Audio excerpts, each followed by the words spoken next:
কি করবেন এই টাকা দিয়ে?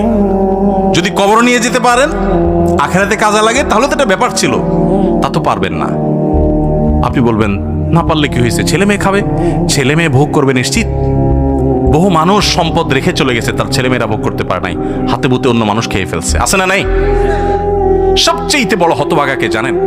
আল্লাহর জমিনে সবচেয়ে বড় দুর্ভাগা, সবচেয়ে বড় বেয়াকুব এবং নির্বোধ মানুষ হলো সে, যে যাদের জন্য চুরি করবে তারাও সে দায় নিবে না। কিয়ামতের দিন ছেলে আয়সা বলবে না, আব্বা চুরিদারি ডাকাতি 2 নম্বরই যা করছেন, ঘুষ সুদ যা খাইছেন আমাদের জন্যই তো খাইছেন, আল্লাহ আমার আব্বারা জাহান্নামে দিয়ে না, আমাদের নিয়ে যান।